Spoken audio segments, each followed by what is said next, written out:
primera carta de Pedro, capítulo 1, versículo 13. Dice, por tanto, ceñid los lomos de vuestro entendimiento, sed sobrios y esperad por completo en la gracia que se os traerá cuando Jesucristo sea manifestado.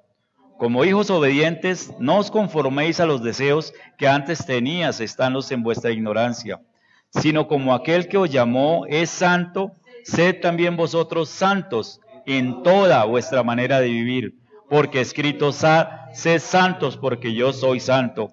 Y si invocáis por Padre aquel que sin acepción de persona juzga según la obra de cada uno, conducíos en temor todo el tiempo de vuestra peregrinación, sabiendo que fuiste rescatados de vuestra mala manera de vivir, la cual recibiste de vuestros padres, no con cosas corruptibles como oro o plata, sino con la sangre preciosa de Cristo, como de un cordero sin mancha y sin contaminación, ya destinado desde antes de la fundación del mundo, pero manifestado en los postreros tiempos por amor de vosotros, y mediante el cual creéis en Dios, quien le resucitó de los muertos y le ha dado gloria, para que vuestra fe y esperanza sean en Dios, habiendo purificado vuestras almas por la obediencia a la verdad, mediante el Espíritu, para el amor fraternal no fingido.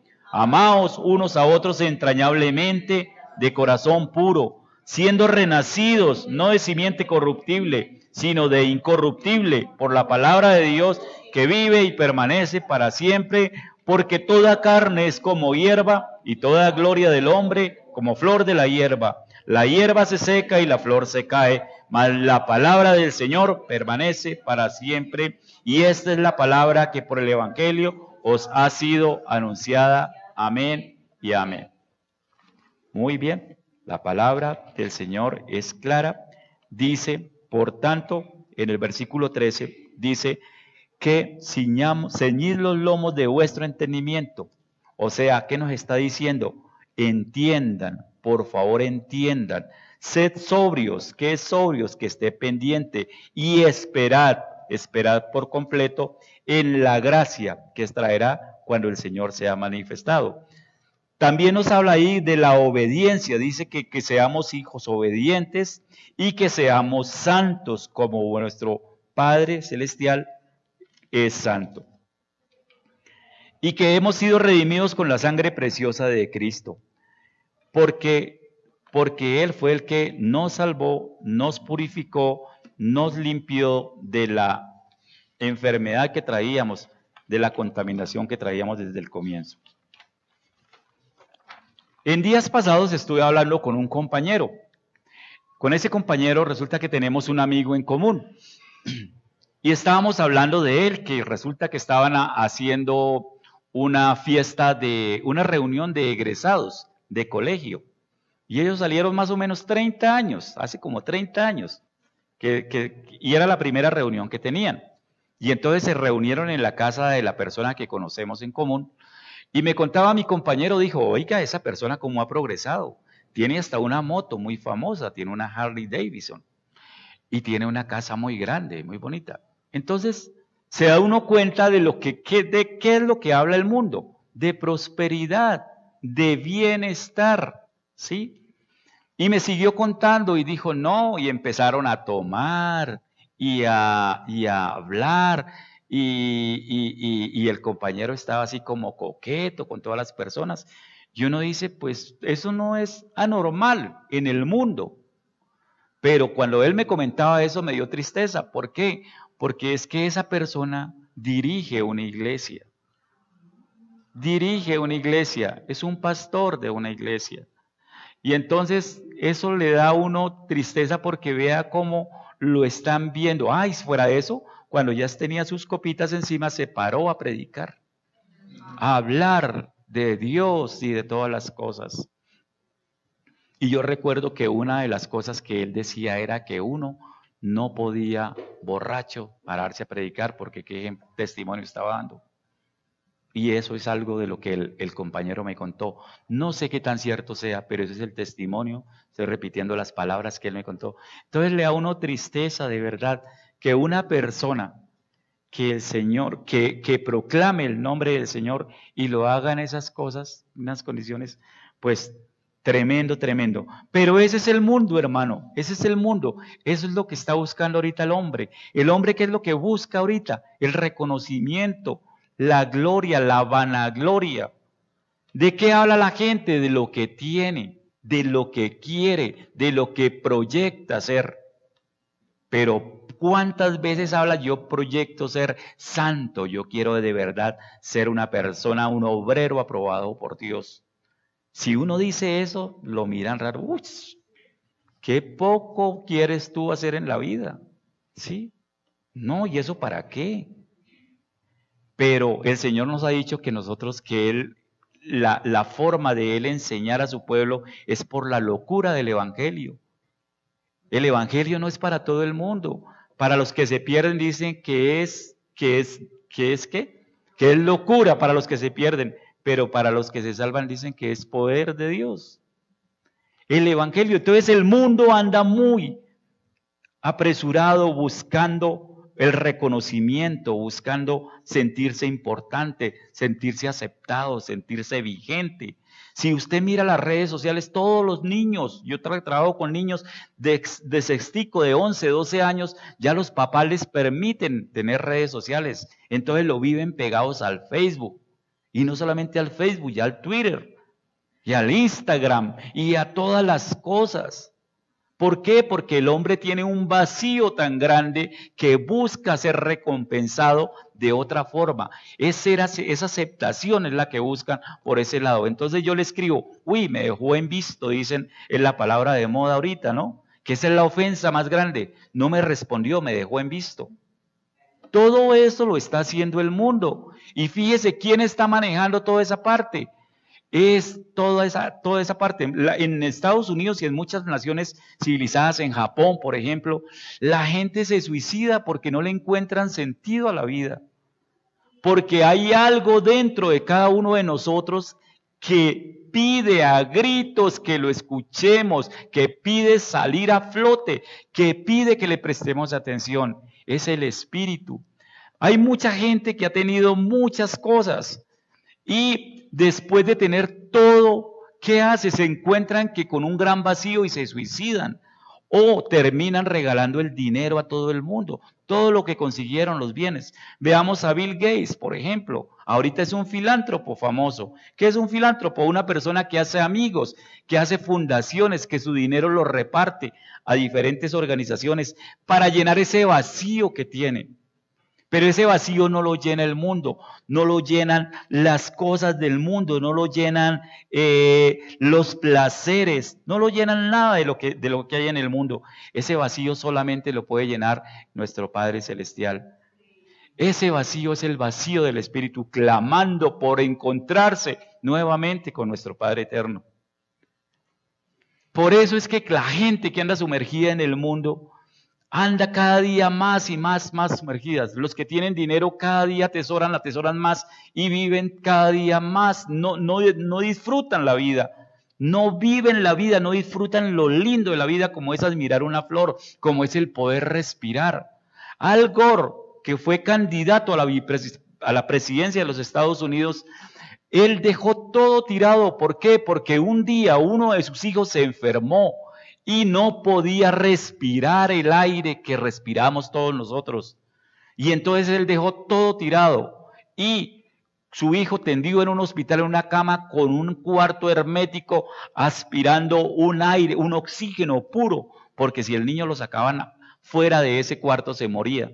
Entonces él empezó a trabajar con todo su tesón, con todos los contactos y con todo el poder que tenía político, a trabajar por un mundo mejor, por un mundo más limpio, por un mundo donde no hubiese tanta contaminación, tanta polución, porque entendió en carne propia que eso estaba afectando a su hijo en este momento. Y más adelante, ¿qué aire vamos a respirar? Escuchamos en algunos días, hace pocos o algún tiempo, que en Medellín no podían salir a trotar porque estaba tan contaminado el ambiente. Y eso es la parte natural que nos habla de la parte espiritual. Si eso es en lo natural, ¿qué es lo que vemos? ¿Cómo será en la parte espiritual? Mire las iglesias en esta época, la gente se olvida. Entonces ahí es cuando uno dice, ¿y cuál es el compromiso que usted tiene con Dios? ¿Cuál es el amor que ustedes tienen por Dios? ¿Cuál es la obediencia que ustedes dicen por Dios? Hay mucha gente que se le presentan inconvenientes, es cierto, pero hay muchas personas que van a la iglesia con otro propósito, por la carne, por ejemplo, porque es que me gusta tal persona, entonces quiero verlo. Hay otras personas que van a las iglesias por el alma, es que yo quiero pertenecer a la alabanza, yo quiero que me vean en la alabanza. Pero hay otras personas que van por el Espíritu, porque no van mirando al hombre, sino mirando a Dios. Y eso es lo que el Señor quiere, que lo miremos a Él. No importa las circunstancias. Hoy me alegro mucho de ver a mi familia, a María con sus niños y a doña Luisa, porque sé las necesidades por las que pasan, pero a pesar de eso, el Espíritu hoy triunfó. El tenerlos hoy acá es un triunfo y eso el Señor lo está viendo. De verdad que me gozo mucho, me gocé mucho cuando los vi llegar. Nosotros buscamos la vanagloria. ¿Recuerdan cuando el Señor Jesús iba entrando a Jerusalén? Se montó en un pollino, ¿cierto? Y el pollino iba entrando y entonces toda la gente llegaba y empezaron a aplaudirlo y a ponerle los ramos sobre el piso y a ponerle las capas sobre el piso. Yo me imagino, nosotros imaginamos que el burro iba todo feliz, contento, ¿sí? Pensando cómo soy de importante, mire cómo la gente se tiende delante de mí, cómo la gente me adora, cómo la gente me vitupera, cómo la gente tal cosa. Pero no, mucha gente somos como ese burro, porque estamos pensando que la gloria la tenemos nosotros y la gloria no es nuestra, la gloria es del Creador, la gloria es de Dios. Entonces tenemos que bajarnos de ese pedestal donde estamos, quitarle toda esa potestad que le hemos dado a Satanás y a sus secuaces y de entender que ahorita que todos, como lo cantamos esta mañana, toda la gloria se la tenemos que dar al que la merece, al único, al Creador, a Yeshua HaMashiach, a nuestro Señor y Salvador, a Él sea la gloria por los siglos. En la Biblia encontramos dos personajes principales. Uno, Dios, y otro, el hombre. Hay otros personajes, pero vamos a hablar solamente de Dios y el hombre. O sea, hay una persona, un personaje principal que es el creador y hay otro personaje que es la criatura. El creador tiene tres personalidades, como ustedes muy bien lo saben, Padre, Hijo y Espíritu Santo, ¿cierto? El Padre eterno tiene un nombre. Él se presentó ante Moisés diciéndole, ¿cuál es su nombre? Cuando Moisés le preguntó, él dijo, yo soy el que soy. Se presentó. Y más adelante en Isaías 42:8, él nos da un nombre. Miremos un momentico Isaías 42:8. Ahí el Señor se presenta con su nombre. Dice, yo Jehová, este es mi nombre, y a otro no daré mi gloria ni mi alabanza a esculturas. Entonces está diciendo que el nombre del Padre es Jehová, este es mi nombre. Entonces vemos que el Creador tiene tres personalidades. Primero, el Padre, se llama Yo Soy o se llama Jehová. Segundo, el Hijo.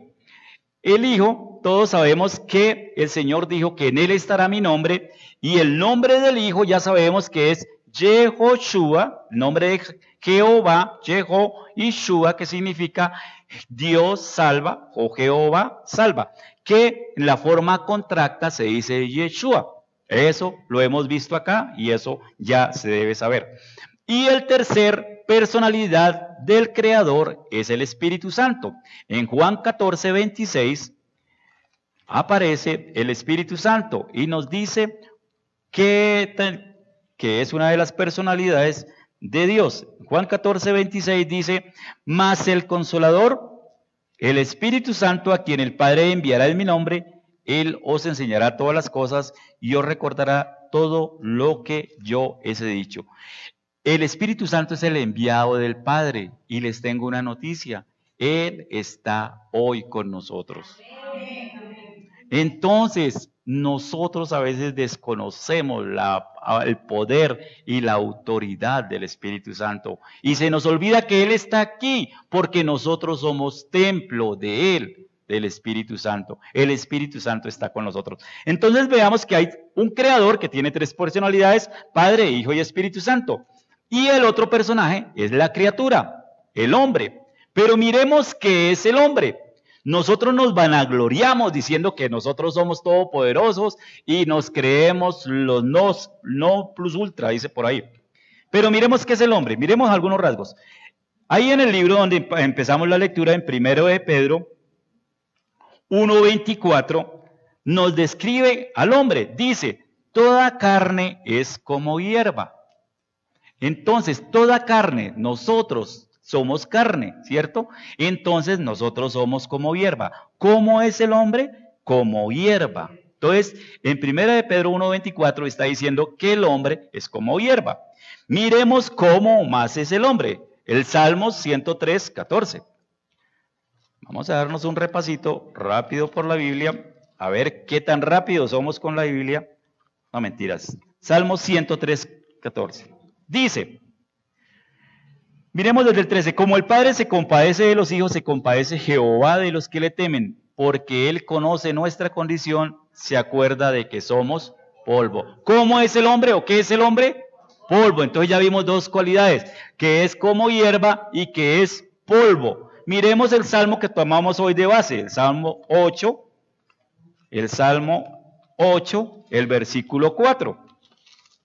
¿Cómo es el hombre? Entonces ya tenemos que es hierba, que es polvo. Y el Salmo 8:4 dice, ¿qué es el hombre? Bueno, desde el 3, cuando veo los cielos, obra de tus dedos, la luna y las estrellas que tú formaste, digo, ¿qué es el hombre para que tengas de él memoria? Y el hijo del hombre para que lo visites.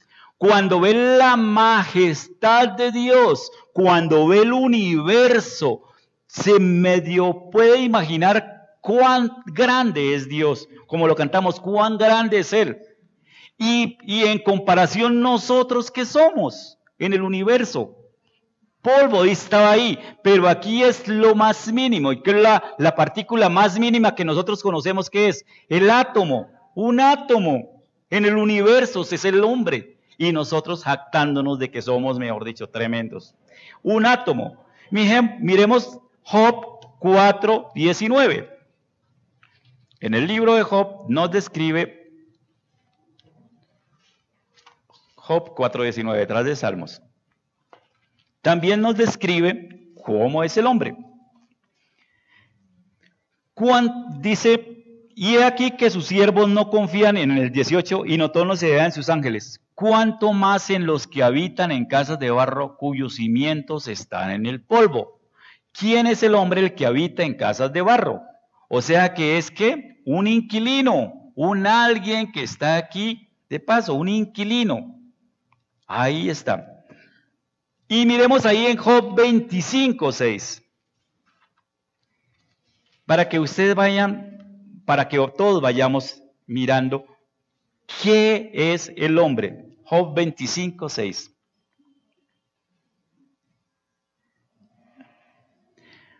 Dice, leamos desde el 1. Bueno, desde el 2. El señorío y el temor están con él, él hace paz en sus alturas, tienen sus ejércitos números, sobre quién no está su luz. ¿Cómo pues se justificará el hombre para con Dios? ¿Y cómo será limpio el que nace de mujer? He aquí que ni aún la misma luna será resplandeciente, ni las estrellas son limpias delante de sus ojos. ¿Cuánto menos el hombre que es un gusano? ¿Y el hijo del hombre también gusano? ¿Qué es el hombre? Fíjense cómo nos ven. Un gusano, hermano. Y miremos Isaías 40:22. Isaías 40:22. Fíjense la clase de personas como somos. Dice en el 21, ¿no habéis oído nunca, os lo han dicho desde el principio, no habéis sido enseñados desde que la tierra se fundió? Él está sentado sobre el círculo de la tierra, cuyos moradores son como langostas. ¿Cómo somos los hombres? Como langostas, vean. Los moradores de la tierra son como langostas. ¿Y cómo es el hombre? Eso es qué es el hombre. Ahora, ¿cómo es el hombre? ¿Cómo somos nosotros delante de Dios? Mentirosos, perversos, inconstantes, cobardes, infieles, todas las cosas, los adjetivos que queramos en ese sentido, delante de Dios. Impuros, imperfectos, desleales, todo lo que nosotros.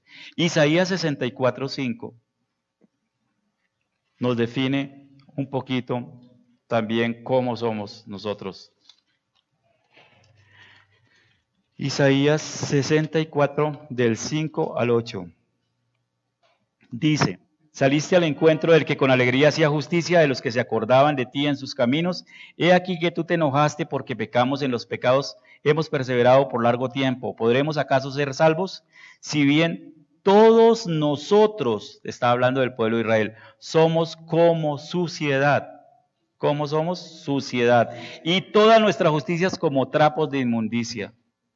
Y caímos todos nosotros como la hoja, y nuestras maldades nos llevaron como viento.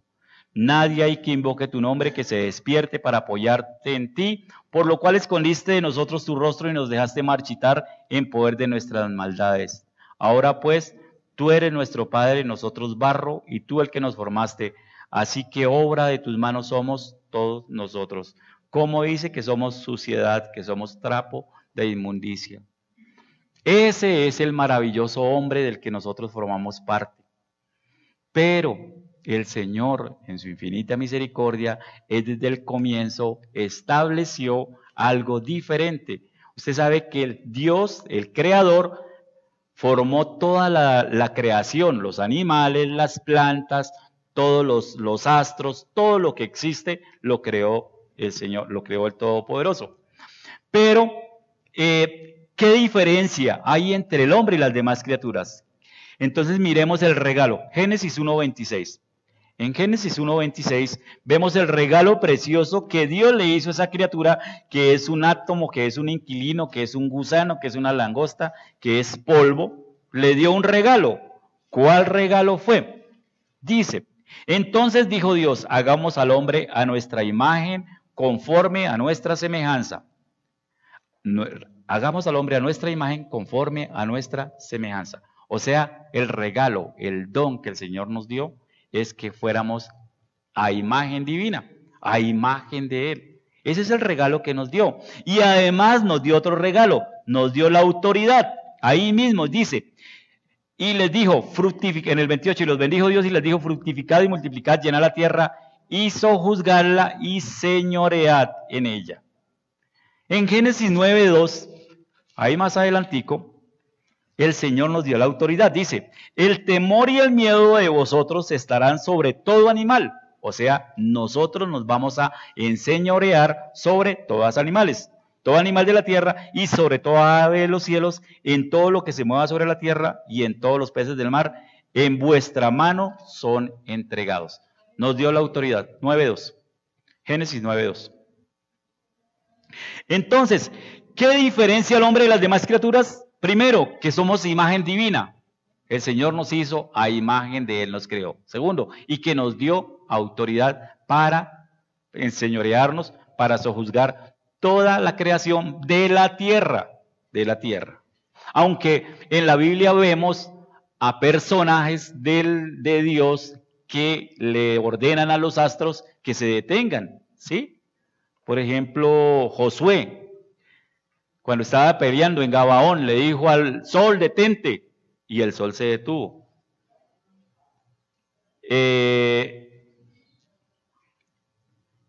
Eliseo, creo que fue, Elías o Eliseo, que le dijo al rey Acab, Elías le dijo, ¿qué quiere que haga? O sea, el Señor te sanó, ¿cómo quiere que lo muestre? ¿Que el reloj avance 15 minutos o que retroceda? Y entonces dijo, no, pues que avance es muy fácil, que retroceda. Y retrocedió el tiempo 15 minutos. Entonces ahí vemos personajes que el Señor utiliza para controlar cosas que grandiosas, que nosotros no entendemos, pero el Señor sí. Entonces, ¿qué diferencia al hombre de las demás criaturas? Primero, la imagen divina, y segundo, la autoridad. Pero ¿cuál fue el mayor regalo que Dios le dio a la creación? Que Dios le dio al hombre. ¿Cuál fue el mayor regalo? ¿Ustedes se imaginan cuál fue el mayor regalo que Dios nos dio?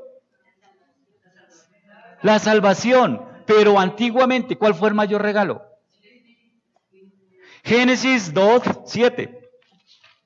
El mayor regalo que el Señor nos dio. Génesis 2:7. Entonces Jehová, Dios, formó al hombre del polvo de la tierra y sopló en su nariz aliento de vida y fue el hombre un ser viviente. La vida, ¿pero qué clase de vida? La vida del Espíritu. Dios es Espíritu. La única forma de comunicarnos con Dios es por medio de nuestro Espíritu. Por eso cuando yo me lacero el cuerpo, cuando yo me sajo, cuando yo me corto, lo que hacen en Semana Santa algunos, no tiene ninguna validez porque Dios no está viendo eso. Dios es Espíritu. Y la única forma de comunicarnos con Él es por medio del Espíritu. En la vida espiritual el mayor regalo que Dios nos dio. Si no tuviéramos vida espiritual no podríamos habernos comunicado con Dios. Y es que la vida espiritual fue la que le dio a Adán. Por eso Adán se podía comunicar con Dios. Por eso Adán podía entender, escuchar la voz de Dios. Pero la vida espiritual, ustedes saben que Dios es espíritu, como lo dice en Juan 4:24. Miremos un momentico, Juan 4:24. Ay, ¿por qué el espíritu es tan importante? Porque Dios es espíritu. En Juan 4:24, la escritura nos dice, y Dios es espíritu, y los que le adoran en espíritu y en verdad es necesario que adoren. Dios es espíritu. Por eso es tan importante el espíritu. Es que el espíritu es la forma de comunicarnos, es el medio de comunicación que tiene el hombre con Dios. Todas las cosas de Dios son espirituales. Todas las cosas que Dios nos da son espirituales. Por eso no podemos descuidar, hermanos, el espíritu es lo más importante. Mire, el espíritu es el único que va a Dios. Miremos Eclesiastés 12:7. El libro de Eclesiastés 12, versículo 7. Dice, y el polvo vuelva a la tierra como era, y el espíritu vuelva a Dios que lo dio. El espíritu es eterno. El espíritu vuelve a Dios. Y allá va a dar cuentas de lo que hizo en la vida. El espíritu es eterno, entonces el espíritu es importante, por eso no lo podemos descuidar, no podemos dejarnos que gobierne nuestra carne o nuestra alma, porque eso hace que nos podamos separar. El espíritu es eterno, el mayor regalo que Dios nos da es el ser espiritual. Pero ustedes saben que en el Edén había una pareja y apareció la serpiente e hizo, ya sabemos que la serpiente simboliza a Satanás, e hizo que el hombre desobedeciera. Y entonces fueron sacados del Edén, ¿verdad? Estoy repitiéndoles una historia que ustedes ya conocen. Pero el Señor, ellos fueron echados del Edén, ¿verdad? El espíritu se perdió, que tenía la comunión con el Creador, por la transgresión de Adán y Eva, se perdió. El Señor le dijo, no coman, no me desobedezcan, porque cuando hagan eso van a morir. ¿Y qué es la muerte? Es la separación. Se separaron de Dios y por eso Dios los sacó del Edén. Pero el Señor tenía preparado ya un plan para redimir, para que el hombre volviera otra vez a tener comunicación con Dios. Y por eso es que uno considera, es que el espíritu es muy importante.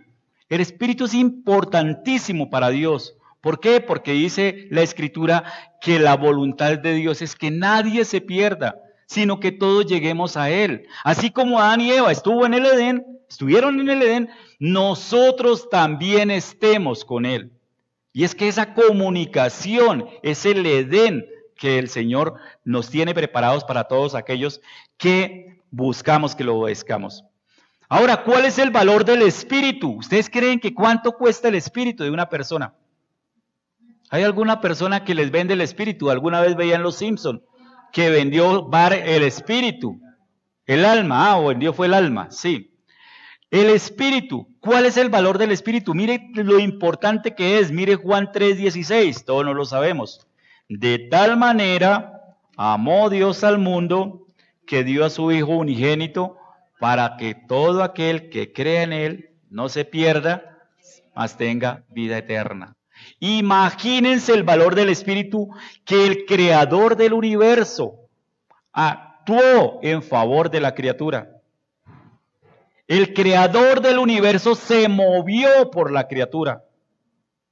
Imagínense el valor que tiene el Espíritu. Ahora, en ese versículo vemos al creador del universo en sus tres personalidades. De tal manera amó Dios, el Padre, al mundo, que envió a su Hijo. Vemos al Padre allá, vemos al Hijo que envió a su Hijo, que tiene una condición, que es único, unigénito.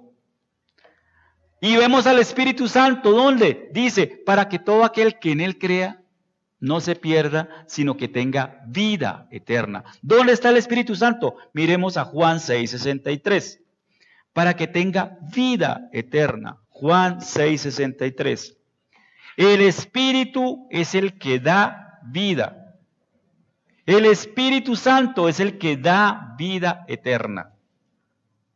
El Espíritu es el que da vida. Entonces imagínense el valor del Espíritu tan grande, que el Creador, que Dios mismo bajó y a rescatar el espíritu del hombre que se había perdido. Esa comunicación del hombre con el Creador fue comprada. Ese espíritu que se perdió en el Edén fue comprada, y fue comprada con un precio, y un precio muy grande. ¿Recuerdan el precio porque se pagó por el espíritu de nosotros? ¿Cuál fue? La sangre preciosa de nuestro Salvador Yeshua. Muy bien. Por la sangre del justo, por la sangre justa, divina del Hijo de Dios. Por eso miremos primera de Pedro 1, 18 y 19. En el versículo base, en la lectura base, primera de Pedro 1. En los versículos 18 y 19 dice, sabiendo que fuiste rescatados de vuestra vana manera de vivir, la cual recibiste de vuestros padres, no con cosas corruptibles como oro o plata, sino con la sangre preciosa de Cristo, como de un cordero sin mancha y sin contaminación. Ese es el precio que se ha pagado por la reconciliación de nosotros los hombres con Dios. Y si miramos Apocalipsis 1:5, ahí más adelantico, dice la Escritura, y de Jesucristo, el testigo fiel, el primogénito de los muertos y el soberano de los reyes de la tierra, al que nos amó y nos lavó de nuestros pecados con su sangre, y nos hizo reyes y sacerdotes para Dios su Padre. A Él sea gloria e imperio por los siglos de los siglos. Está diciendo que a nuestro amado Yeshua nos lavó, nos amó y nos lavó de nuestros pecados con su sangre. Y si miramos ahí atrásito Efesios 2:1, miramos el precio que fue pagado por la redención, por tener ahorita esta forma de hablar con Dios. Dice Efesios 2:1, y Él os dio vida a vosotros cuando estaban muertos en vuestros delitos y pecados. O sea que Él nos dio vida a nosotros cuando estábamos separados de Dios. Y ahí adelantico en el 2:6 dice, y juntamente con Él nos resucitó y asimismo nos hizo sentar en los lugares celestiales con Cristo Jesús. Entonces vemos el precio pagado, que es su sangre, y la condición que nos dio vida, nos resucitó, como lo dice la palabra acá en Efesios. El precio pagado. Ahora, la pregunta es, ¿por qué pagó tan alto precio? Ya se los dije anteriormente, porque la voluntad de Dios, Dios estableció, Dios no quiere que nadie se pierda, sino que todos en algún momento nos juntemos con Él. Y Él tiene preparado absolutamente todo para que eso suceda. Pero nos dio una voluntad, y esa voluntad es donde Él permite que cada uno se acerque o se aleje. Aquí está el Señor lo vemos en todos momentos, Muy cerca de ti está la palabra, en tu boca y en tu corazón. Dice el Señor.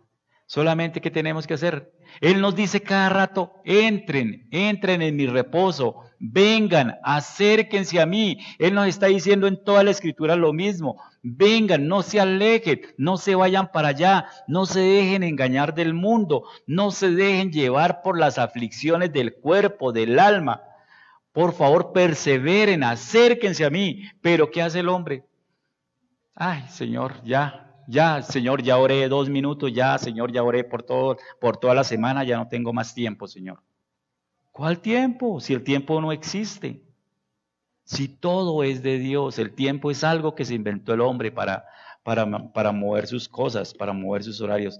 El precio que pagó fue tan alto que Él lo hizo ¿para qué? Para reconciliar al hombre con Dios, pero también lo hizo con otro propósito. Primera de Juan 3:8.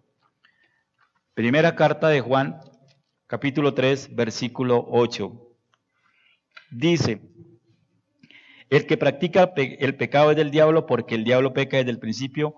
Para esto apareció el Hijo de Dios, para deshacer las obras del diablo. ¿A qué vino el Señor también? Había un acusador que siempre nos estaba señalando. ¿Recuerdan cuando el Satanás se presentó delante del Señor en el libro de Job? ¿De dónde viene? De redondear la tierra. Estaba haciendo cosas en la tierra. Él es el príncipe del aire y Él es el que nos acusa delante de Dios, pero el Señor vino para juzgarlo. Él nos dice que Él ya ha sido juzgado y que Satanás le queda poco tiempo y que en este tiempo anda como león rugiente, buscando a quien devorar y a quien matar, a quien destruir. Y nosotros, como hijos de Dios, el Señor nos ha dicho que tenemos todo el poder y la autoridad, que Él ya venció, que ya lo derrotó, y nosotros tenemos que creer, esa es la fe, que Él ya llevó todas nuestras cargas y que nosotros ya no somos culpables, que nosotros ya debemos vivir confiados en su palabra, sabiendo que Él está con nosotros. Como dice, porque si Cristo está conmigo, ¿quién contra mí? El Creador pagó tan alto precio. ¿Y para quiénes fue este precio? ¿Para quiénes fue este regalo? Para nosotros. ¿Será solamente para los judíos? ¿Será para todos? Miremos Juan 1:12. ¿Para quién es ese regalo? Ese regalo que el Señor derramó, esa sangre preciosa, dice, mas a todos los que le recibieran, ¿a quiénes? A todos los que le recibieron, a los que creen en su nombre, les dio potestad, les dio el poder de ser hechos hijos de Dios, les dio la autoridad de ser hechos hijos de Dios, a todos. La bendición es para todos. ¿Para todos? Yo no hago nada, yo recibo la bendición. No, tengo que hacer 2 cositas, creer. A todos los que recibirle y creerle. Si yo no le recibo y no creo, ¿cómo recibo al Señor? Reconociendo mi condición de hombre pecador que necesito de Dios. Y creer, tener fe en toda la palabra, en todo lo que Él dice. A esos son los que reciben esos regalos preciosos. ¿Y para quiénes son los regalos? O sea, para todos los que forman parte de su reino. Todos los que forman parte de su pueblo, todos los que se apartan para servirlo, en sí todos los que creen en el Mesías. Para esos es todas las bendiciones. Dice 2 Corintios 5:17, de modo que si alguno está en Cristo, nueva criatura es, las cosas nuevas. He aquí, todas son hechas nuevas. Entonces hay una promesa. Si alguno está en Cristo, o sea, si usted le recibió y cree en Él, es nueva criatura. ¿Y cómo llegamos a ser nuevas criaturas? Reconociendo a Dios por medio del bautizo, ¿cierto? Cuando yo muero a esa criatura antigua, a ese ser pecador, cuando yo me sumerjo en las aguas y entrego todo y nazco en una nueva criatura. Entonces, ahí es cuando yo empiezo a ser un hombre nuevo. Los hombres nuevos. Y esos hombres nuevos tienen unas características. Miremos Ezequiel 11:19. Ezequiel 11:19. los hombres nuevos. Esa es una de las de los regalos que el Señor nos da a los que reciben la salvación. Ezequiel 11:19. ¿Tenemos? 11:19. Dice: y les daré un corazón y un espíritu nuevo, pondré dentro de ellos, y quitaré el corazón de piedra de en medio de su carne, y les daré un corazón de carne, para que anden en mis ordenanzas, y guarden mis decretos, y los cumplan, y me sean por pueblo, y yo sea a ellos por Dios. Quita el corazón de piedra, que fue el problema que tuvieron nuestros antepasados antes de que Yeshua llegara, que tenían un corazón de piedra, y por eso la palabra de Dios no entró. Cuando uno es una nueva criatura, el Señor dice que va a poseer un corazón de carne, en el cual la palabra, así como las planticas que ahorita veíamos de los niños, germina, la palabra de Dios crece. En Romanos 6:4 nos dice el Señor que también nos va a dar un regalo grandioso como todos los regalos de Dios. Romanos 6:4 dice: porque somos sepultados juntamente con Él para muerte por el bautismo, a fin de que como Cristo resucitó de los muertos por la gloria del Padre, así también nosotros andemos en vida nueva. Entonces nos va a dar una vida nueva. Con el bautismo ya vamos a resucitar por la gloria del Padre en una vida nueva. Vamos a resucitar en una vida nueva. Y en Efesios 4:24, el Señor nos da más regalos. Efesios 4:24, y vestidos en el 23, y renovados en el espíritu de vuestra mente, y vestidos del nuevo hombre, creado según Dios, en la justicia y santidad de la verdad. Un nuevo hombre que sea justo y que viva en santidad, que ande en santidad. Los más grandes beneficios Dios nos los da, pero tenemos unos requisitos. Todos siempre hablamos de los derechos. El hombre solamente piensa en sus derechos. Es que yo tengo derecho a tal cosa. Yo tengo derecho a tal cosa. Yo también tengo derecho a tal cosa. Pero ¿y los deberes? Miremos un momentico Colosenses 3, del 12 al 17. Todas las bendiciones, pero para que seamos equilibrados, miremos Colosenses 3, del 12 al 17. Dice: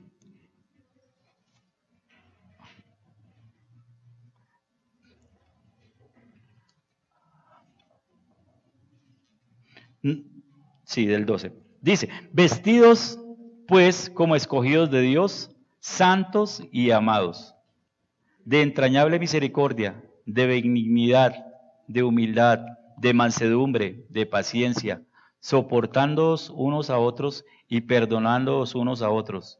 Si alguno tuviere queja contra otro, de la manera que Cristo os perdonó, así también hacedlo vosotros.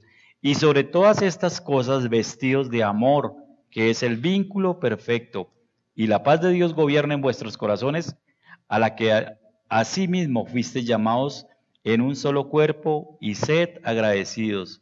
La palabra de Cristo mora en abundancia en vosotros, enseñándoos y exhortándoos unos en toda sabiduría, cantando con gracia en vuestros corazones al Señor, con salmos e himnos y cánticos espirituales. Y todo lo que hacéis, sea de palabra o de hecho, hacedlo todo en el nombre del Señor Jesús, dando gracias a Dios Padre por medio de Él. ¿Cuáles son las características que debe tener? ¿Cuáles son los deberes que debemos tener para recibir este don? Ahí lo dice: que seamos santos en el versículo 12. Vestidos pues como escogidos de Dios, santos, que seamos amados, que seamos misericordiosos, que seamos benignos, que seamos humildes, que seamos mansos, que seamos pacientes, que nos soportemos unos a otros, que nos perdonemos unos a otros, que la paz de Dios gobierne nuestros corazones, que seamos agradecidos, que nos enseñemos, que nos exhortemos, que cantemos alabanzas, que cantemos himnos y que alabemos, que demos gracias a Dios Padre por medio de Yeshua. Esos son los deberes que tenemos. Es muy difícil lo que el Señor nos pide. Aparece ahí en un cortico, en poquitos versículos, pero eso tiene un proverbio. Eso es todo lo que nosotros tenemos que avanzar. Además de, si nosotros somos santos, quiere decir que estamos apartados para Dios, que estamos obedeciéndole y que estamos guardando todo lo que Él estipuló para que lo que sirviéramos. Además de que nos hace nuevas criaturas, nos promete un nombre nuevo. Y ustedes saben que el cambio de nombre representa un cambio de carácter en la vida del hombre, ¿sí? Si nosotros miramos en la historia, hay varios cambios, hay varios ejemplos. Jacob, por ejemplo, si nosotros recordamos a Jacob, recuerda que Jacob tuvo un hermano que se llamaba Esaú, y Esaú era el primogénito, porque fue el primogénito, era el que nacía primero. Pero Esaú vendió la primogenitura, dijo, ¿esto para qué me sirve? Y un día tenía hambre y la vendió por un plato de lentejas. Todos sabemos la historia. Entonces Jacob, el nombre Jacob significa usurpador. ¿Por qué? Porque él, cuando Isaac, que es su padre, que ya estaba ciego, fue a bendecir al primogénito porque ya se iba a morir o ya estaba próximo a partir, entonces lo llamó y le dijo que, llamó a Esaú y le dijo que le preparara un cabrito como a él le gustaba porque lo iba a bendecir. Y la mamá de Isaac, que se llamaba, ¿cómo era? Raquel, Rebeca, le dijo a su hijo amado, le dijo a Jacob, vaya, prepare un cabrito, y fue y se lo preparó y se lo guisó. Y entonces Isaac bendijo a Jacob, creyendo que era el primogénito, porque se vistió, se puso los vestidos, se puso todos los olores, él era lampiño, se puso barba, así como Luchito, sí, tal cosa, y el señor Isaac lo tocó para ver si era él, y creyó que era él porque olía, dijo, tiene el olor, tiene tal cosa, pero la voz no es la voz de Esaú, y aún así lo bendijo, le dio toda la bendición. Por eso Jacob es usurpador, porque el nombre significa usurpador, porque llevó la bendición de Isaac, la primogenitura que le correspondía a Esaú según la norma. Pero el Señor tenía destinado desde antes que Jacob fuera el que llevara la bendición. En fin, sintetizando, Jacob significa usurpador. Y su nombre fue cambiado. ¿Por qué nombre fue cambiado? Por Israel. ¿Recuerdan? ¿Y qué significa Israel? Dios lucha. Recuerden cuando Jacob estaba luchando con el ángel en Peniel y que duró toda la noche luchando y que se le desgarró un tendón por allá en Peniel. Y el nombre fue cambiado. En Génesis 35:10, para los que están anotando, ahí aparece cuando el Señor le cambia el nombre. Génesis 35:10. Dice la Escritura, Génesis 35:10. Y le dijo Dios, tu nombre es Jacob, no se llamará más tu nombre Jacob, sino Israel será tu nombre, y llamó su nombre Israel. Génesis 35:10, el nombre de Jacob fue cambiado por Israel, que significa Dios lucha. Otro ejemplo, Oseas. Oseas era el hijo de Nun, y fue uno de los 12 que fue a explorar la tierra, fue a explorar los 12 espías, sí, gracias. Fue uno de los 12 espías, un espía de cada tribu, un varón de cada tribu, un principal de cada tribu. Y Oseas, hijo de Nun, de la tribu de Benjamín, fue convocado por Moisés para que fuera a espiar la tierra. Pero después su nombre fue cambiado. Oseas significa salvación. Pero Oseas, el Señor tenía establecido que Oseas era el que iba a entrar a su pueblo a la tierra prometida. Y por eso le dijo a Moisés que el nombre de Oseas fuera cambiado. ¿Y cómo cambió el nombre? Por Josué, ¿cierto? Y Josué, ¿qué significa? Jehová salva. Jehová es salvación. Oseas cambió de salvación a Jehová es salvación. Otro ejemplo, Sarai, que significaba princesa, fue cambiada por Sara, que significa soberana, señora, también princesa. Y Simón, ¿recuerdan a Simón? Y a Pedro, Simón Pedro, el Señor Jesús le cambió el nombre. Simón significa el que obedece y Pedro significa roca. Pedro, roca. Pero el ejemplo más claro es este, Abraham. fue cambiado su nombre a Abraham o Abraham. Abraham significa, la ave, las dos primeras letras de Abraham, significa Dios. De ahí viene la palabra Abba. Abba Padre, ¿se acuerdan? Abba Padre. Abba es del hebreo, Ab, esa es la terminación Ab, que significa Dios o Padre. Y Ram significa enaltecido. Entonces Abraham significa Padre enaltecido. Y Dios le cambió el nombre. ¿Y cómo se llama? Abraham, que significa Padre de multitudes. Padre de multitudes. El Señor le cambió el nombre a todas estas personas. ¿Por qué? Porque quería un propósito más grande. Y fíjese cómo ha sido de importante que este nombre aún permanece después de muchos tiempos. Cuando el Señor le cambia el nombre, quiere decir que es para un propósito grande y para que su nombre sea recordado por la eternidad. El Señor nos promete a nosotros también que nos va a cambiar el nombre. Miremos un momentico, Isaías 56:5. Todos esos privilegios el Señor nos los da a todos nosotros.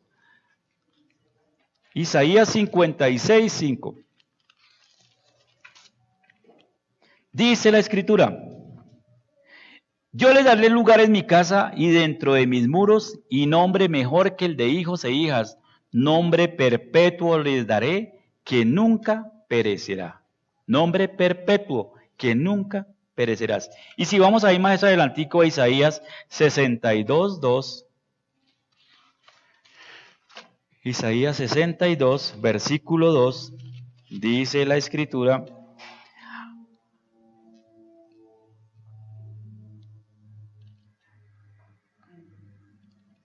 perdón, es que estaba leyendo el 61.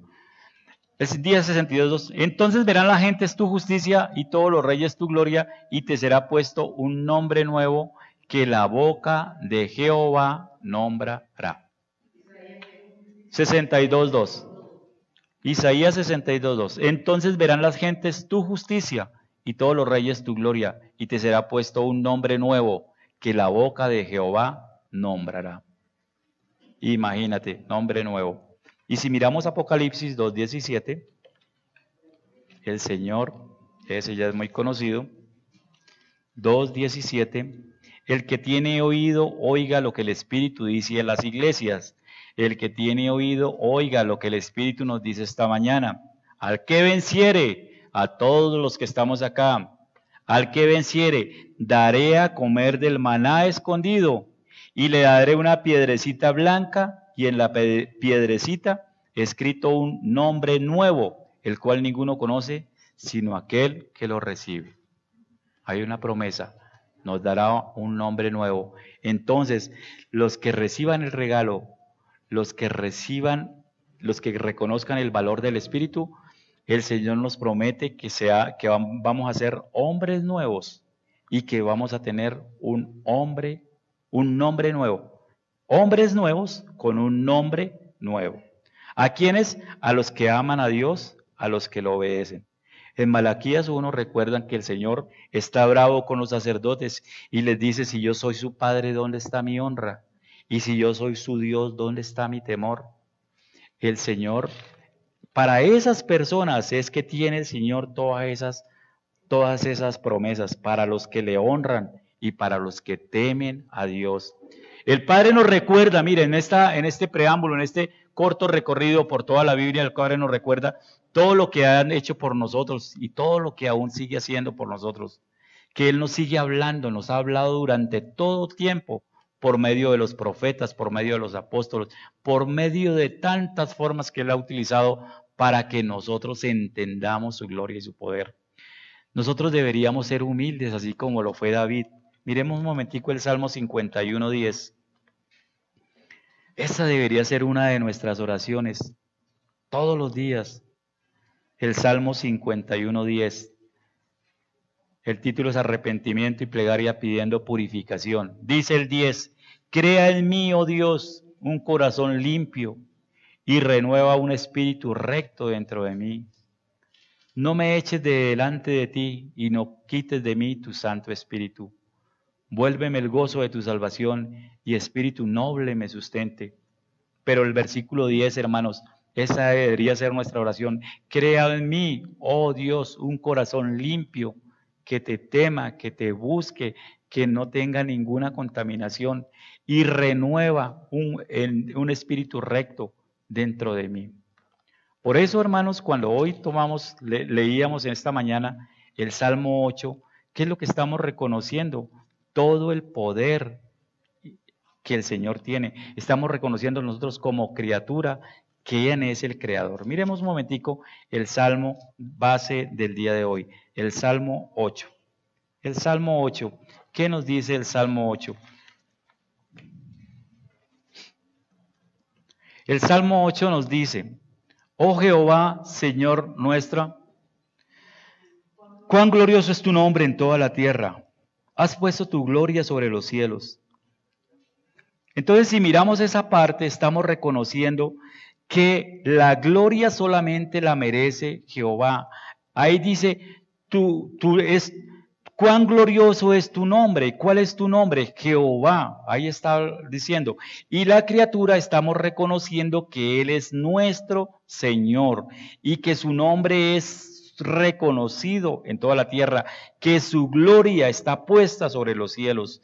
Y dice además en el versículo 2, que de la boca de los niños y de los que maman fundaste la fortaleza a causa de tus enemigos, para hacer callar al enemigo y al vengativo. Que de la boca de los niños, o sea, de los humildes, hermano, es lo que el Señor se glorifica. Todo lo hace para que los enemigos, para los que no creen, no tengan ningún fundamento para criticar, porque el Señor no vino con espada ni con ejército, sino con su santa palabra. Es que el Señor triunfa, que el Señor hace las cosas.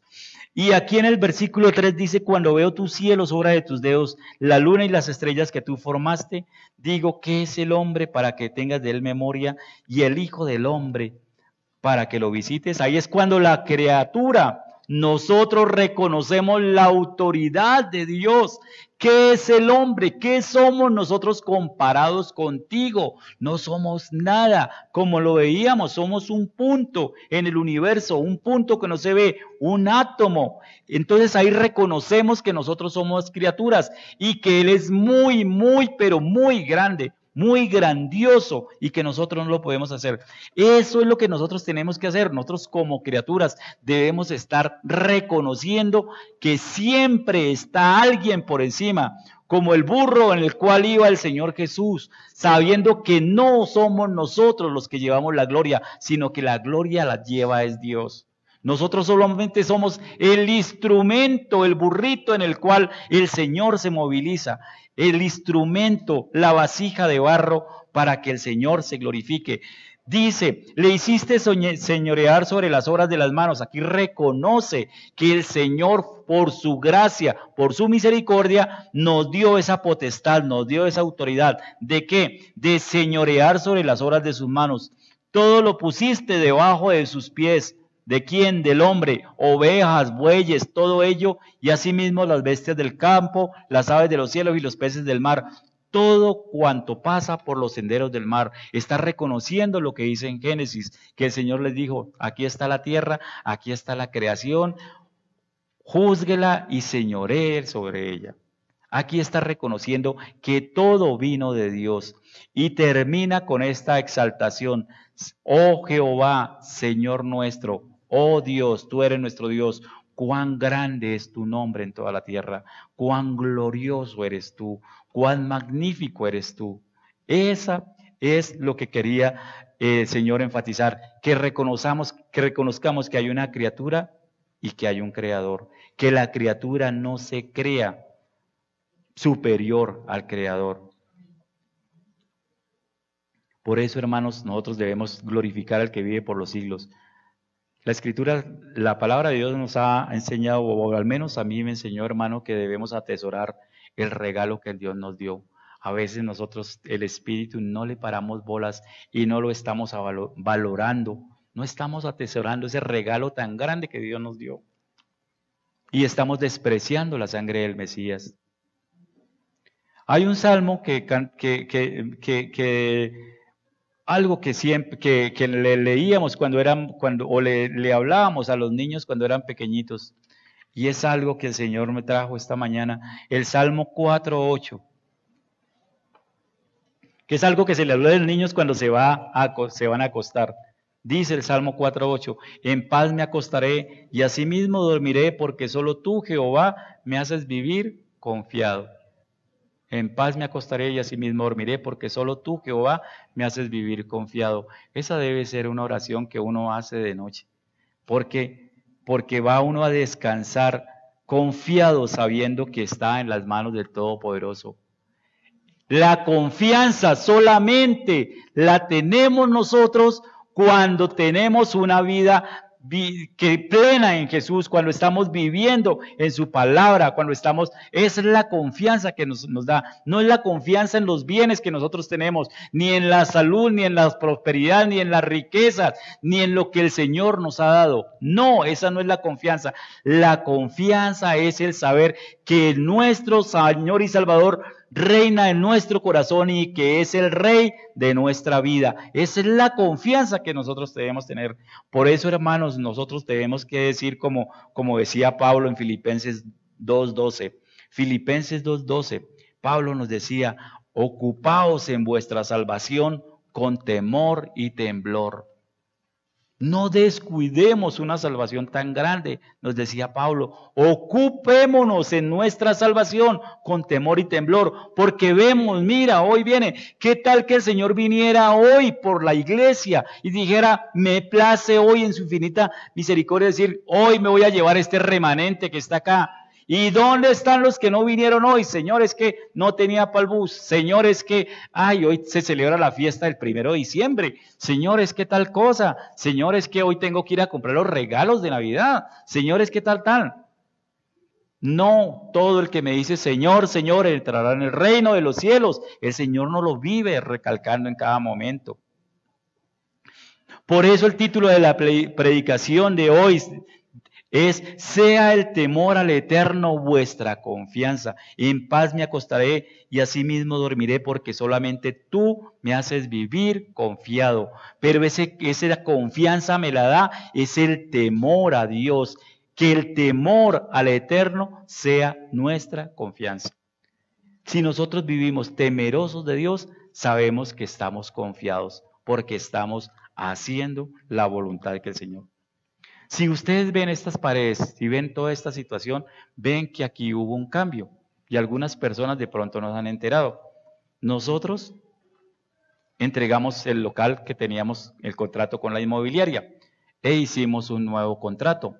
El Señor nos ha estado hablando en este tiempo que estamos en una etapa de transición. Y si ustedes ven, hoy estarán allá somnolientos porque es que este contraste de la ventana a los ojos cansa. ¿Sí? Da somnolencia a veces.